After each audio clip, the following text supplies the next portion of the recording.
Induction. Mira. Yo lo que quiero es que vean, ¿cómo se llama? Los tiempos en los que sucede esto y en qué momento utilizo el propofol, que a lo mejor sí me ayudaría más a que entendieran cómo funciona. Fíjense, entonces, instruction, dramatic reaction to propofol anesthesia. Bien, vamos a ver Vamos a quitarle el audio. No sé, 11 footage. Fíjense, aquí están viendo al paciente, está monitorizado, está empezando a pasar, ¿vieron? Aquí no está todavía pasando el medicamento. Entonces la paciente está despierta, alerta. O sea, no tiene ningún rasgo de sedación, ¿cierto? Está consciente del medio, abriendo sus ojitos sin ningún problema. No hemos visto todavía en qué momento están administrando. Ahí lo están poniendo, ¿ya vieron? Lo están poniendo y ella probablemente si no tiene lidocaína o algo, pues le puede arder un poquito, a lo mejor no tiene molestia, pero de repente, fíjense cómo ella empieza a cambiar. Fíjense cómo se empieza a sentir diferente. ¿Ya vieron sus ojos? Y de repente, fíjense, ella en ese momento, muy probablemente, por cómo están manejando esto, están haciéndole una sedación. ¿Ya vieron cómo hizo los ojos para arriba? Esto que está haciendo aquí realmente es algo muy arriesgado. ¿Ya vieron cómo dejó de ventilar? ¿Ya vieron qué tiempo lo dejó de hacer? Fíjense. Fíjense, el lapso son... ¿Dónde está aquí? Está acá, aquí. Segundo 24, ¿sí? Entonces aquí acaban de pasar 5 segundos. ¿Qué más? 10 segundos. La paciente está sin ningún problema. Pero fíjense cómo en este momento ella empieza a sentirse diferente. Pero quiero que vean la posición de sus ojos. Fíjense cómo va a cambiar la posición de sus ojos, cómo su mirada se desvía. Y ella, ¿ya vieron? ¿Cómo está viendo hacia arriba? Esto, fíjense, esto es una tarugada, porque ya vieron cómo está corriendo el pinche anestesiólogo para poderla ventilar. En este momento ella ya no ventila. Y esto es muy peligroso porque yo no sé si la puedo ventilar o no. Es complejo. Pero yo lo que quiero que vean es la velocidad en la cual el propofol actúa. Y es como bien distinto. Déjame ver, vamos acá. Cerramos mi Twitter, cerramos mi Netflix. ¿Dónde está? Aquí. De hecho, empecé a hacer un technique. Había otro aquí inicial. The Power of Propofol. ¿Cuánto dura? No sé. Vamos a ver Hay una pregunta. Doctor, ¿por qué los ojos hacen ese movimiento? Fíjate que el control de la mirada durante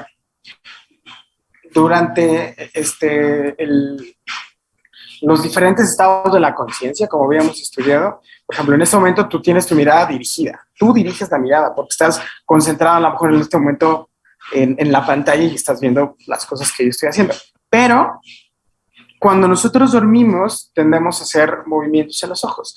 Por ejemplo, es una respuesta directa del ataque que tienen los medicamentos sobre el sistema nervioso central, porque al final, para que yo mantenga la mirada en un solo punto, para poder, por ejemplo, enfocar, necesito yo dar una orden de un punto para poder meter la luz exactamente en la fobia y que se empiecen a hacer todos los procesos de transducción de la imagen. ¿Qué pasa si yo empiezo a desconectar todas estas zonas que hacen el control a nivel cortical, a nivel talámico, etcétera, etcétera, etcétera? Lo que está sucediendo es que los ojos pierden control. Pues generalmente cuando un paciente está en hipnosis, uno de los datos clínicos es la mirada hacia arriba. Y de hecho, por eso ponen ojitos de huevito, ¿no? Se ven para arriba. Y es eso, es finalmente porque no hay un control adecuado. Es más, ketamina, cuando veamos ketamina presentan algo que se llama nistagmus horizontal y empiezan a hacer los ojos así, de un lado a otro. Pero es por eso, porque el control es diferente y finalmente estamos atacando, si es un GABAminérgico, todos los sistemas inhibitorios eventualmente van a acabar en esto. Por eso, Annelisa, ¿sí quedó un poquito más claro? Sí, doctor. Nice. Entonces, este también creo que dura poquito. Yo lo que quiero es que veamos los tiempos. Espérame, tengo una pregunta de Mike. Doc, ¿es cierto que el propofol induce ondas EEG muy parecidas a las ondas alfa? Es decir, se me hace curioso que no tengan ondas de sueño como tal. En la hipnosis, fíjate que esto que tú me estás diciendo del propofol con respecto a las ondas del electroencefalograma tienen que ver directamente con la dosis. Es decir, si yo pongo una dosis máxima de 2.5 miligramos por kilo de peso, y yo tengo una monitorización a lo mejor en BIS, donde yo, si ustedes recuerdan lo que platicábamos del BIS, yo tengo aquí los parches sobre el lóbulo frontal, estoy monitorizando la actividad del lóbulo frontal, y yo arrojaba un número, ¿sí? Entonces, si yo tengo un BIS entre 90 y 100, el paciente estaba despierto, como lo vieron así que estaba platicando, shalala, shalala. Si yo le diera una dosis de sedación, ese BIS cambiarían las ondas, probablemente como estas que estás diciendo, y yo lo llevaría entre 60 y 80, perdón, entre más o menos 80 y 100. Entonces, ¿disminuyó la actividad cerebral? Sí. ¿Secundaria a qué? Al propofol. Pero ¿qué pasa si yo le pongo una dosis estándar, perdón, de 1 por kilo? Mi luz está como chafa, perdón. Y luego, ¿qué pasa si yo tengo una dosis estándar de inducción, ¿no? A 1.5 miligramos por kilo, que es más o menos lo que utilizamos todos los días? Pues sería entre más o menos 40 y 60. Pero ¿qué pasa si yo pongo una dosis máxima un poquito todavía más elevada? Ese BIS se puede aplanar y se puede ir, ¿cómo se llama? Se pueden volver planas esas ondas. Es decir, hay tanta inhibición que finalmente las neuronas ni siquiera están trabajando. Acuérdate que también un detalle que analizamos en la inconsciencia es que los sistemas glutaminérgicos, ¿se acuerdan de esa imagen donde teníamos glutamina, glutamato, acetilcolina y GABA? ¿Qué pasaba en el sueño? Pues yo sigo teniendo un chorro de actividad, pero mediada por acetilcolina. Al final, cuando yo estoy despierto, tengo mucha actividad cortical, pero mediada por glutamato. ¿Qué pasa cuando yo hago esta inhibición completamente con GABA? Pues todo se cae. Entonces depende de eso. O sea, realmente sí es complejo porque finalmente son muchos los sistemas de control de la conciencia y es lo que estábamos platicando al principio del curso. Pero tiene que haber más por ahí. ¿De acuerdo? Sí, gracias.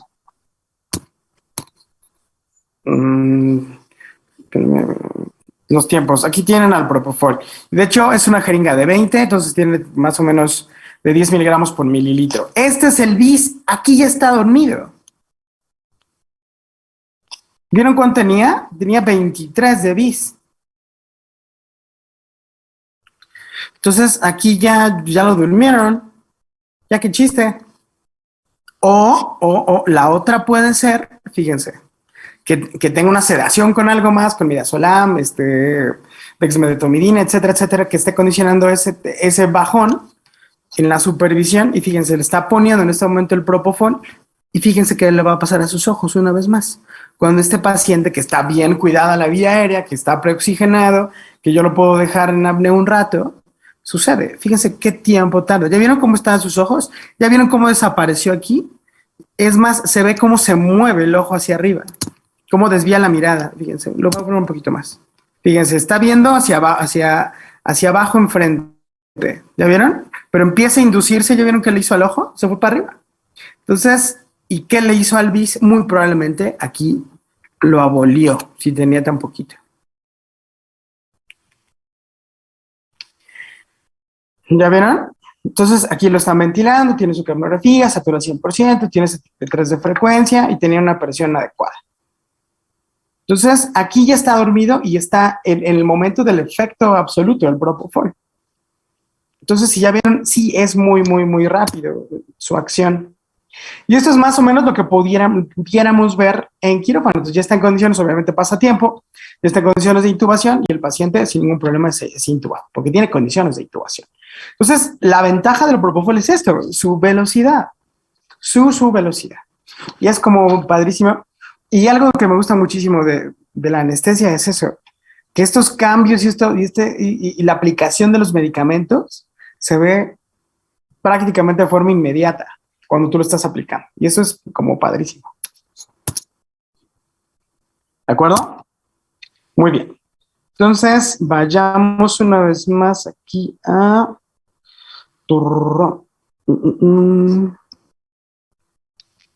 la plática que tenemos. Esto era lo de Propofol, condiciones clínicas. Muy bien. Entonces, ¿dudas con Propofol? Vimos dosis, metabolismo, indicaciones, contraindicaciones, interacciones, todo esto. Es más, ya vieron hasta la velocidad en tiempo real de cómo causa inducción el bendito Propofol. Muy bien. Entonces, las benzodiazepinas también son medicamentos gabaminérgicos que tienen mucho más tiempo que el Propofol. Sí, la primera en la década de los 50 fue fíjense, clordiazepóxido. En el 62 se usó como premedicación anestésica. 6 años más tarde se analizó el diazepam bajo el mismo patrón. Y el diazepam, hasta la fecha, lo seguimos utilizando. Las benzodiazepinas ofrecen un amplio margen de seguridad en comparación con los barbitúricos y con el propofol mismo. O sea, los barbitúricos son aquellos medicamentos como el tiopental, ¿cómo se llama? Y los que utilizan en los laboratorios con animales son mucho más seguros porque también son más cardioestables. Se caracterizan porque ocasionan somnolencia, hipnosis, ansiolisis, pero también sirven como anticonvulsivantes, amnésicos y relajantes musculares. ¿Esto qué quiere decir? Que ahorita vamos a ver uno por uno, pero finalmente yo lo puedo utilizar para dormir a un paciente como el Propofol, o también para darle sedación.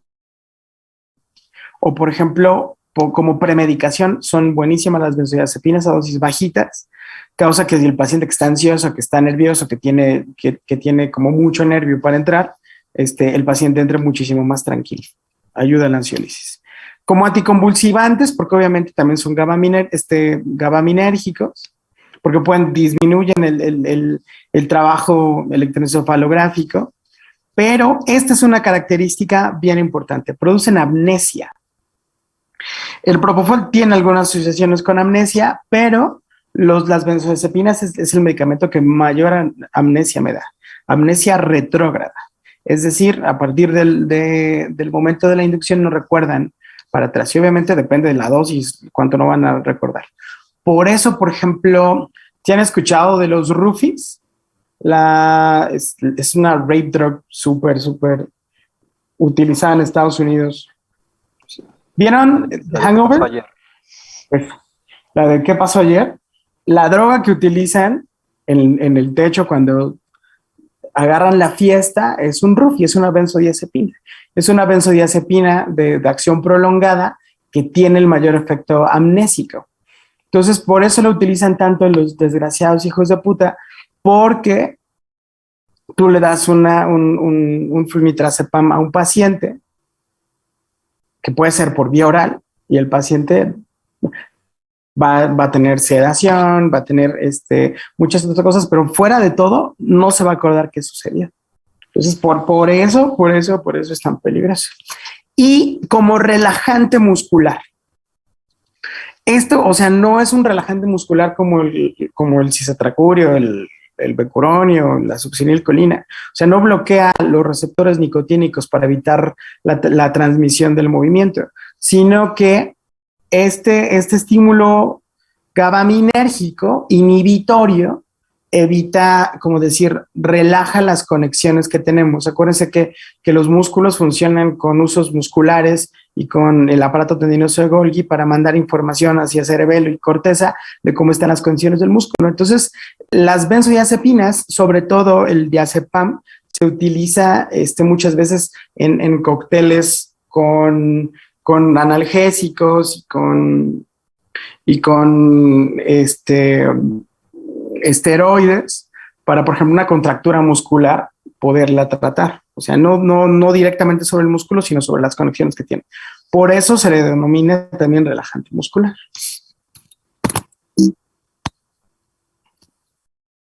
¿Dónde trabaja? Otra vez más, este es mi receptor GABAminérgico, ¿sí? Entonces, como ya habíamos dicho, en una de las subunidades trabaja el propofol y en otra de las subunidades trabaja las benzodiazepinas. Es decir, gracias a esto, ¿qué hace? Habíamos dicho que yo estimulo el receptor GABA, se abre el receptor GABA, que es un canal, y deja pasar aniones, es decir, cloros. Y si entran los cloros, la célula se hace más negativa en su interior y es muy difícil ser excitada. Entonces, son GABAminérgicos, trabajan en esta subunidad y como yo los clasifico es por el tiempo de acción, qué tanto duran. Flunitrazepam es el RUFI, el que le estaba yo diciendo. Diazepam es otro que tiene una acción prolongada con un efecto un poquito menor. Intermedia, lorazepam y oxazepam. Y corta, midazolam y triazolam. Estos son como los principales. Pero finalmente yo voy a dedicarme ahorita en anestesia, sobre todo a hablar de diazepam y de midazolam, que son los que utilizamos de forma IV, tanto para ansiolisis como para, en algunos momentos, inducción, como vamos a ver. Sus efectos son el resultado del incremento del estímulo inhibitorio de los receptores GABA. Eso ya lo expliqué con propofol y es una característica igual muy parecida. Incrementa la afinidad por GABA por su receptor, aumentando en sí la entrada de cloro, por lo tanto mantiene hiperpolarizada la célula, con lo que se inhibe la transmisión del potencial de acción. Perdón, porque aquí faltan unos acentillos, varios acentos. Perdón. Déjenme ver si... Déjenme salirme de acá. Fuck. No. Creo que... No. Aquí está. Esta no es. Esta no es farmacodinámica.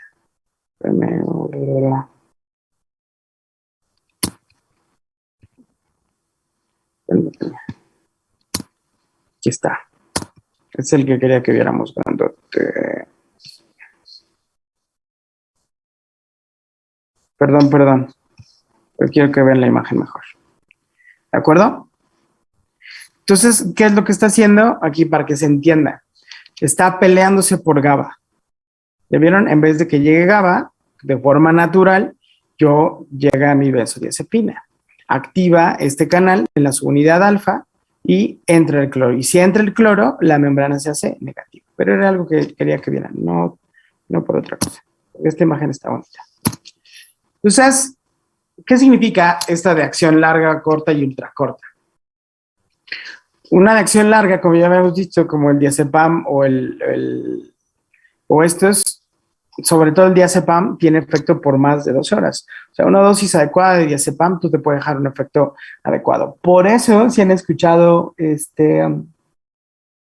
Mátenme porque me muero de los Caifanes, dicen, esta enfermedad ni con un Valium. El Valium es el diazepam, y lo referenciaban los Caifanes desde el 88. Pero si se dan cuenta, la variación del efecto tiene que ver obviamente con su farmacocinética, como lo vamos a ver en un ratito, pero la clasificación es por el tiempo de efecto, no por la forma de acción, porque obviamente ya saben dónde actúa, pero sí Entonces, por ejemplo, el clonazepam y el flunitrazepam. Clonazepam es un poquito menos potente que el flunitrazepam. Y el lorazepam es el otro que se utiliza mucho, sobre todo clonazepam y lorazepam vía oral. O sea, a lo mejor alguno de sus padres o de sus abuelos utiliza estos para ayudarles con ¿cómo se llama? Con la ansiolisis o con problemas de insomnio. Algunos geriatras lo utilizan para manejar algunas otras patologías. Pero una cosa que sí quiero decirles es que no tiene mucho que salió un estudio de un metaanálisis que no me acuerdo ahorita la fuente, perdón, pero el uso prolongado de benzodiazepinas condiciona una lesión a largo plazo del sistema nervioso central. Se hipotrofia el cerebro con el uso crónico de benzodiazepinas. Entonces, si le entran al Xanax o si le entran al Clona o al Lorazepam ahí para ponerse chidos, realmente pueden tener muchos problemas. Otro detalle bien importante es que, por ejemplo, el Propofol arde cuando te lo ponen, es muy rápido, es un efecto muy breve y es por eso es el inductor ideal. Pero, por ejemplo, las benzodiazepinas, al tener todas estas presentaciones y todas estas formas de poner o aplicar o administrar, mejor dicho, yo puedo hacer dependencia física a las benzodiazepinas. Entonces es muy peligroso tomar de forma crónica benzodiazepinas por los problemas a largo plazo en el sistema nervioso central, los problemas de adicción y muchas otras broncas. Entonces, abusados. Sobre todo cuando las receten y si alguna vez les han probado, digo, no pasa nada que las prueben, pero sí el uso crónico puede condicionar muchos problemas y muy severos. ¿De acuerdo? Generalidades de benzodiazepinas. A mayor cantidad de receptores ocupados se producen distintos efectos del paciente. Obviamente, ¿no? Fíjense que esto explica la dosis en el cual yo tengo que manejar a un paciente dependiendo del efecto que yo necesite en él. Porque, fíjense, como ansiolítico, si yo hago una reducción de la dosis, puedo dar ansiolisis y tranquilizar a una persona en una crisis de ansiedad, en un ataque de pánico. Se puede. Si yo aumento la dosis, puedo dejarlo dormido, como lo deja dormido el Propofol, para poder hacer una inducción anestésica, para una anestesia general. Pero si yo lo quiero mantener realmente con muy poca actividad cerebral, mediada por GABA, yo tengo que aumentar esto para mantener sedación profunda. ¿Ya vieron? O puedo mantener inducciones, o puedo dar mantenimientos ¿cómo se llama?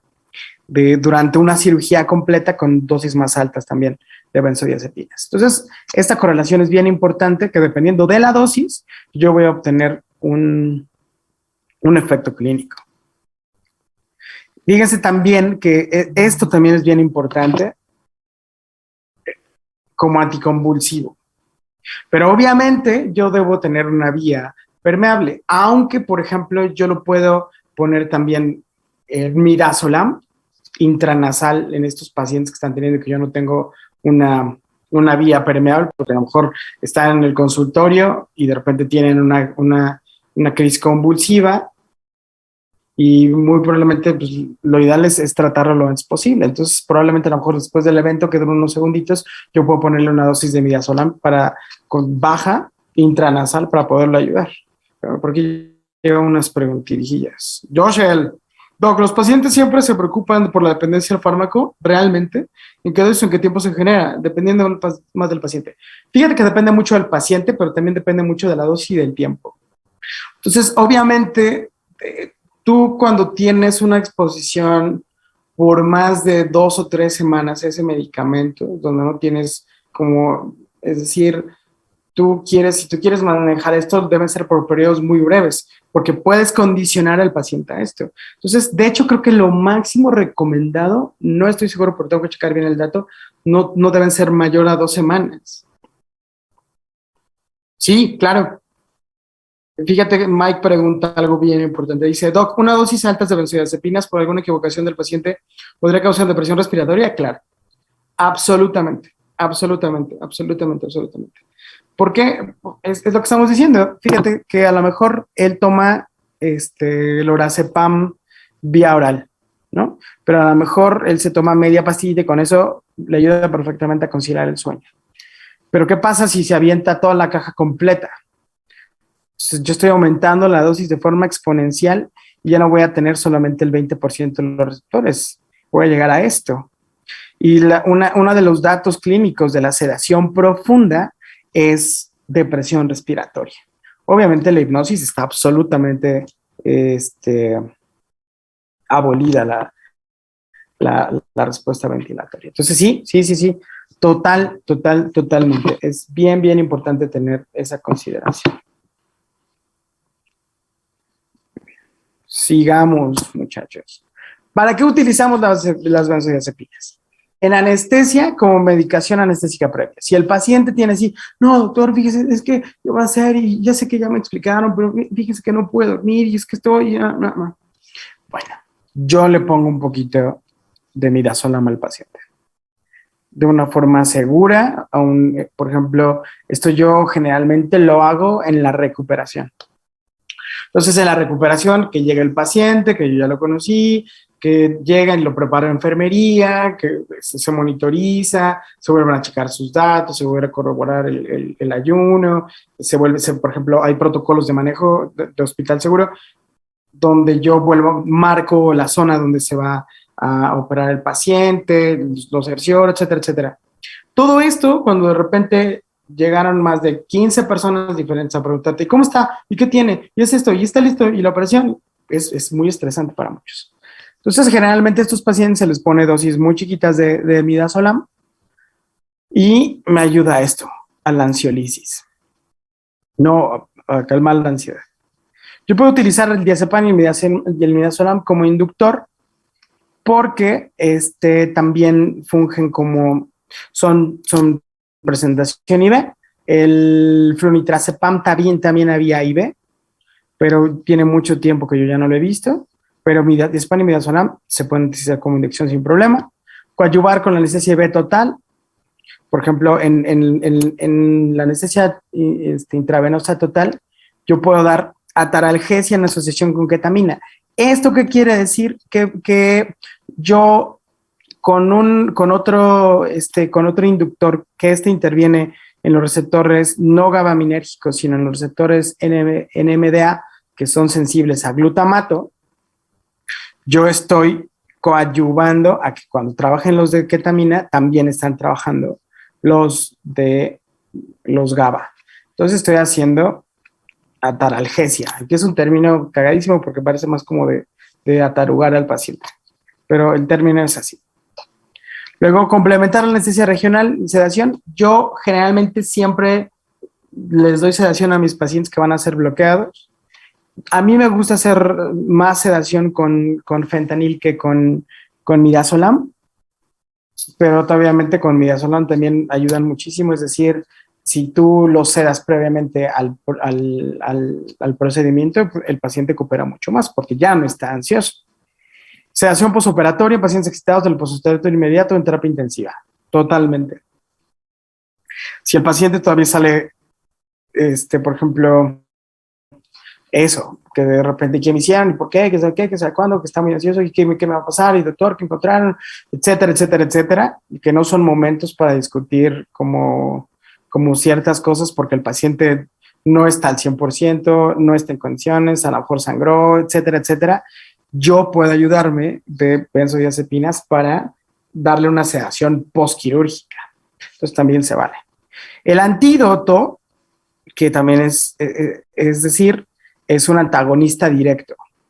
Y es un antagonista directo de las benzodiazepinas. Es decir, se queda en el receptor GABA y ya no permite que la benzodiazepina ¿cómo se llama? Pueda actuar. Entonces, esta forma de antídoto, y antídoto no me gusta tanto, es finalmente un antagonista. Yo tengo que antagonizar el trabajo de uno con otro. Entonces, por ejemplo, es bien raro utilizar flumazenil en pacientes, y de hecho se utiliza mucho en urgencias. Cuando llega un paciente con datos de coma o de disminución del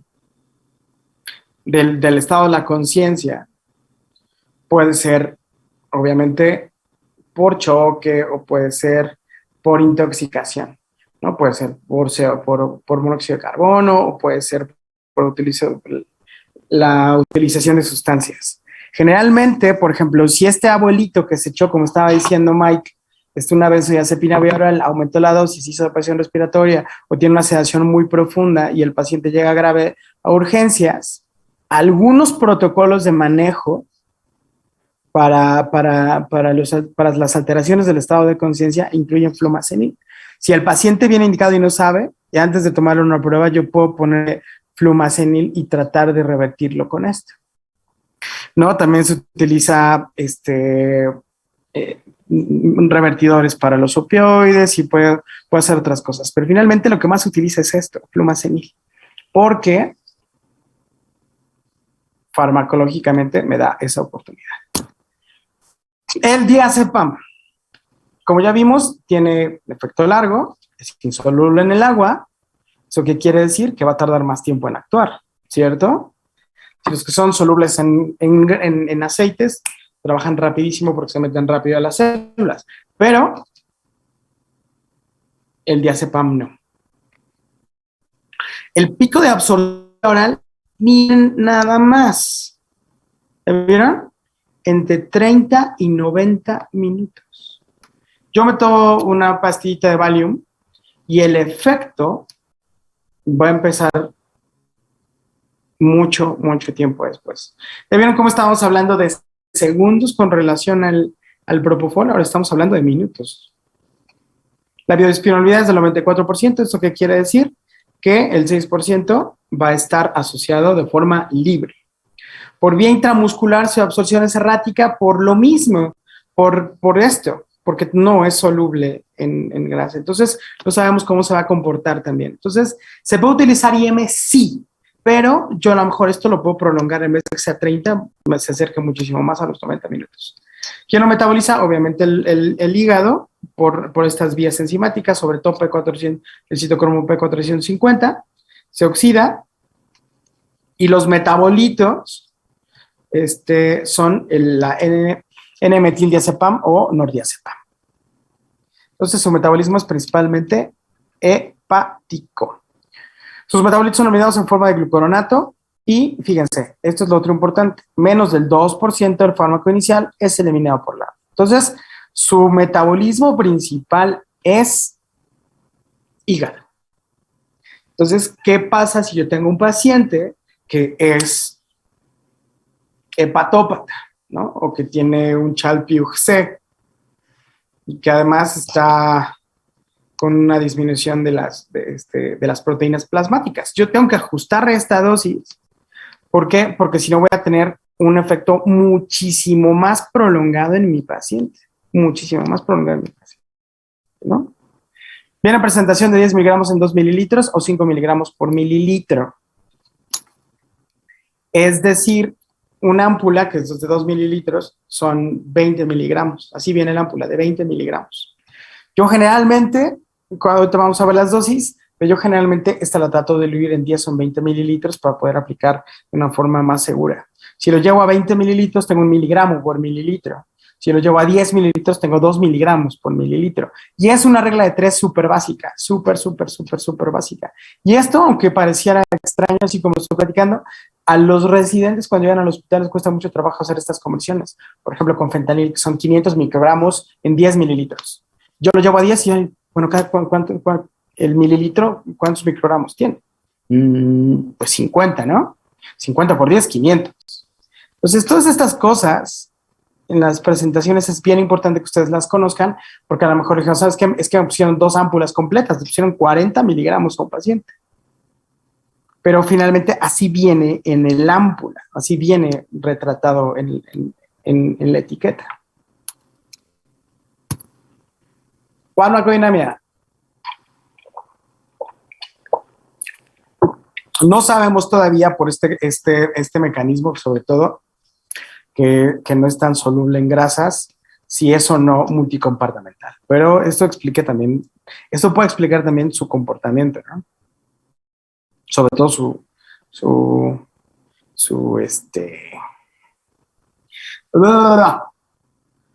tiempo de duración.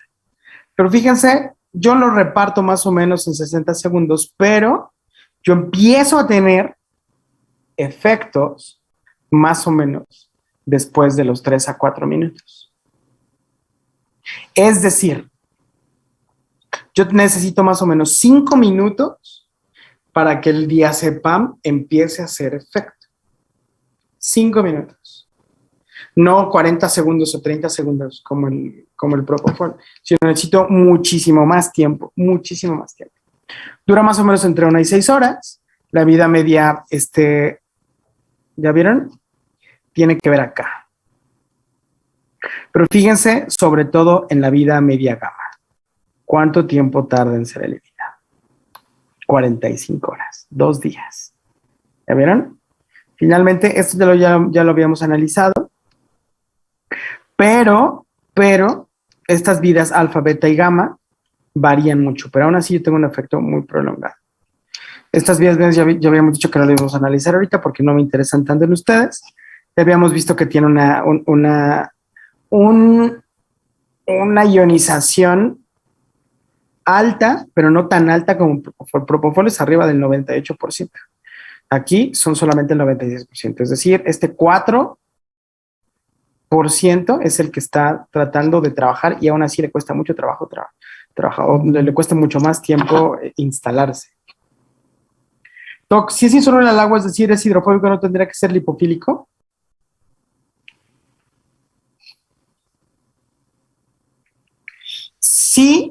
Sí, como lo explicas, pero, ¿cómo decirlo? Es una molécula diferente, pero por aquí tengo el dato. Pero sí, tienes toda la razón del mundo. No me acuerdo del dato exacto. La fracción unida puede atravesar placenta. Entonces, ¿esto qué quiere decir? Que yo si cedo a una embarazada, puedo tener acciones de depresión con el feto. Entonces, no está recomendado el diazepam en embarazadas. La fracción unizada pH de punto es 99%, es decir, trabaja relativamente rápido. ¿Y su farmacodinámica qué es lo que sucede? Yo provoco somnolencia con una dosis bajita de 40 microgramos. Entre 100 y 400 microgramos, yo estoy logrando visión borrosa, falta de coordinación. Con 400 microgramos, estoy logrando más o menos ansiolisis, anticonvulsivante de entre 400 y 500 microgramos y la inconsciencia a 1 miligramo. ¿Cómo se llama? Porque está en relación a esto, si se dan cuenta. Entonces, entre más bajita sea la dosis, voy a causar menos reacción. Efectos sobre el sistema nervioso central. Genera somnolencia, ansiolisis, amnesia retrógrada, hipnosis e inconsciencia. Efecto anticonvulsivante, además de las intoxicaciones por anestésicos locales. Hemodinamia cerebral. Abate el flujo sanguíneo cerebral entre un 30 y 60% y no da alguna supresión en el electroencefalograma. Conserva la autorregulación cerebral. Y esto es bien importante porque esto, por ejemplo, esto no pasa con el Propofol, porque esta autorregulación con el Propofol no se da tanto con los barbitúricos. Entonces, es seguro para utilizar. Sobre el sistema respiratorio, lo que preguntaba Mike hace rato, con dosis menores puede producir solamente en algunos casos, pero con una dosis mucho más alta puede causarlo, ¿no? Es decir, recuerden que la respuesta al CO2 en el sistema bulbo protuberancial es lo que condiciona la frecuencia respiratoria. Entonces, esta respuesta respiratoria es secundaria al CO2. Si yo tengo mucho CO2, respiro muy rápido. Si tengo poco CO2, respiro lento. Pero ¿qué pasa si yo tengo benzodiazepinas, sobre todo diazepam? Pues la respuesta puede disminuir en casi todos los pacientes, o en la mayoría de los pacientes, mejor dicho. Su efecto depresor respiratorio constituye la causa de morbilidad en la sedación consciente, por eso es peligroso. Y su asociación con hipnoanalgésicos debe hacerse bajo estrecha vigilancia. ¿Por qué? Porque si yo estoy poniendo diazepam más propofol,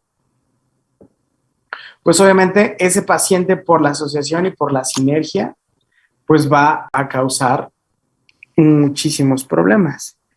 El efecto prolongado es útil para la ventilación mecánica, abate el tono muscular. Por eso que estábamos diciendo, porque es relajante muscular de forma relativa. Entonces, por eso se utiliza también como medicamento de elección durante la sedación prolongada en las terapias intensivas. Pero obviamente hay que poner las dosis adecuadas. Y dicen que las dosis son muy altas. Las dosis de 500 microgramos por kilo o 0.5 miligramos por kilo puede generar los siguientes cambios. Frecuencia cardíaca puede bajar un pequeño porcentaje en no todos los pacientes. La presión arterial media puede disminuir, las resistencias vasculares sistémicas pueden disminuir. El índice cardíaco, a pesar de esto, o porque esto es muy poquito, no se reduce. El volumen latido casi no tiene cambios. Produce vasodilatación coronaria, que siempre es adecuado. Y en pacientes con coronariopatía se aumenta el flujo sanguíneo coronario hasta un 75%. Es decir, el diazepam es un medicamento muy seguro para el uso cardiovascular. Es decir, si yo tengo un paciente que está hemodinámicamente inestable y tengo propofol o diazepam, ¿a quién voy a utilizar? Obviamente al diazepam, ¿no? Porque realmente causa muy pocos efectos. Entonces, si yo tengo un paciente que está muy ansioso, que tiene muchos problemas, que a lo mejor que tiene mucha ansiedad, pues yo prefiero sedarlo con diazepam a sedarlo con alguna otra cosa. ¿Por qué? Porque es mucho más seguro. Las indicaciones. Yo lo puedo utilizar también, fíjense, por vía oral. Y esto es algo que hago también de forma relativamente común y práctica en las, ¿cómo se llama? Con los pacientes pediátricos. Entonces, yo tengo un niño de 2 años que le van a hacer una circuncisión, ¿no? Y obviamente ese paciente, el manejo, yo le puedo poner un bloqueo y además puedo sedarlo y ponerle una mascarilla y mantenerlo dormido y darle emergencia. Y es un procedimiento rápido, etcétera, etcétera, etcétera. Pero obviamente ese niño, si nunca estaba en un hospital y de repente nos ve a todos ahí, pues se va a poner como loco, ¿no? Si tiene mucho apego a la mamá, pues se va a poner súper loco. Entonces, yo a dosis sobre todo estas, yo lo que hago es esto. De hecho, yo lo aumento un poquito más, hasta 500 microgramos por kilo de peso en el pediátrico, porque obviamente el pediátrico tiene también algunos otros detalles farmacológicos diferentes. Pero yo le puedo dar esto. Yo le puedo dar a un niño un poquito de midazolam o de diazepam y se darle a ese paciente. De hecho, esta es la dosis adecuada de diazepam. El de midazolam, que es el otro que utilizamos, sí es de 500 microgramos, estaba yo confundiendo, perdón, pero con esta dosis yo lo puedo dar. Obviamente tiene un sabor muy peculiar, es increíblemente amargo. Entonces, si tú uses con 1 o 2 una solución con azúcar, dárselo al niño y sin ningún problema, él va a tener sedación. Eso es como bien importante. Para la inducción ya vieron que es de 300 a 500 microgramos por kilo, es decir, mucho más alto. Por ejemplo, si yo tengo un paciente de 70 kilos en su peso ideal, yo se lo calculo, digamos, a 400 microgramos. 400 por 70. 28,000. Es decir, entre 28 miligramos. Es decir, yo necesito ponerle a este paciente para hacer una inducción anestésica, una hipnosis, 28 miligramos de diazepam. Y el ámpula viene de ¿cuánto? De 20 miligramos. Entonces yo lo tengo que poner un poco más o menos ámpula y media de diazepam a ese paciente para que tenga un efecto. Pero obviamente, ¿qué va a suceder? Que yo voy a tener un efecto muchísimo más prolongado que el propofol, que los barbitúricos. ¿Se refieren a pacientes coronarios o cardiópatas con mayor estabilidad hemodinámica? Claro, o sea, se hacen inducciones muy seguras con esto. Su efecto inicia en 1 minuto, pero se establece a los 3 o 4 minutos.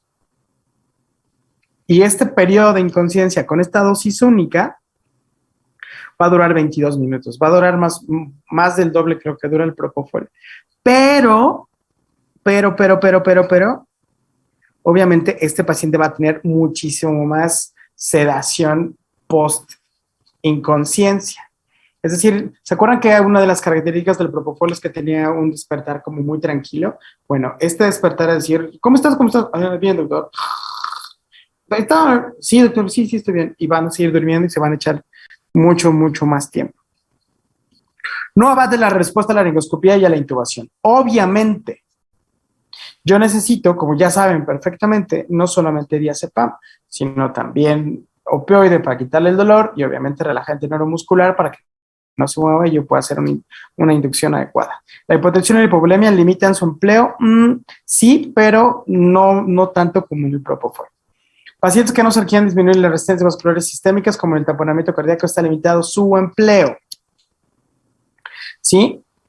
Obviamente, estas son algunas de las cosas. Y estas son más relativas, estas contraindicaciones. Indicaciones del diazepam. Sirve para el mantenimiento de la anestesia vaciada, adyuvante en la asistencia respiratoria prolongada. Esto ya lo vimos. Y crisis convulsiva. Se recomiendan dosis más o menos entre 100 y 200 microgramos por kilo, seguidas de dosis de 50 a 100 microgramos cada 6 horas. Por ejemplo, si yo quiero darle a 100 microgramos por kilo una dosis anticonvulsiva de diazepam, 100 microgramos por 70 kilos son más o menos 7,000. Estos 7,000 los divido entre 1,000 y tengo la dosis, 7 miligramos. Es decir, 7 miligramos, que sería un poquito menos de medio centímetro. Pero por eso tengo que hacer mis diluciones. Es decir, yo agarro estos 20 miligramos, los aforo a 20 mililitros y en una jeringa de 20 mililitros tengo una ámpula con los otros 18 mililitros de solución. Entonces tengo 1 miligramo por mililitro y a este paciente solamente le pongo 7 mililitros, que es 7 miligramos para poderle aplicar a este paciente. Y se utiliza mucho. Y es un medicamento súper noble. Entonces, ustedes, si lo aplican lento y diluido, pueden ser muy útiles. Y van a ver cuando estén en sus clínicas, cuando estén en el internado, cuando estén solitos en piso, se van a dar cuenta que si ustedes saben manejar todo esto, van a salvar muchas vidas y van a evitar que los pacientes se compliquen, que es lo más importante.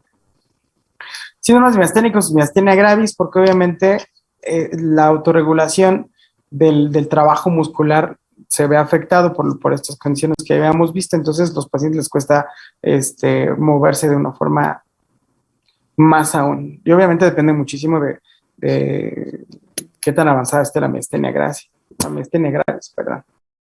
Pero ya, para que ya no siga yo con lo demás, nos quedamos en diazepam, mañana vemos midazolam y prometo aclarar esto que dijo, sobre todo para decirles exactamente qué tipo de molécula es y por qué se comporta como hidrofóbica, y por eso también su ayuda. O sea, pero sí tiene razón, Mike. ¿De acuerdo? ¿Dudas? ¿Preguntas? Sí, Doc, gracias. Sí. Bueno, no es una duda como tal, pero tal vez algún día, no sé, podría, bueno, es que en mi caso, soy muy malo con esto de las dosis, ya en este tema, y conceptos como aforar y demás, tal vez en alguna clase creo que pueda como poner ejemplos de justo administración de este tipo de medicamentos, Sí. como con casos, digo, muy simples, pero sí como No, yo sé, para por ejemplo, calcular dosis. este caso es como muy sencillo. Por ejemplo, en un paciente de 70 kilos, si la dosis es a 100 microgramos, ¿cuántos miligramos necesita tu paciente?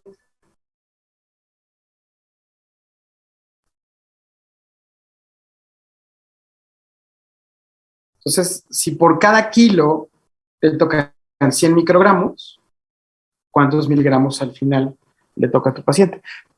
Bueno, a lo mejor muchas veces lo que nos limita o lo que, como esta correlación, que a lo mejor, por ejemplo, yo lo hago todos los días y obviamente se va a hacer injusto que alguien que no lo hace todos los días, pues lo capte tan rápido, pero es algo muy sencillo. Por ejemplo, 1,000 microgramos es 1 miligramo.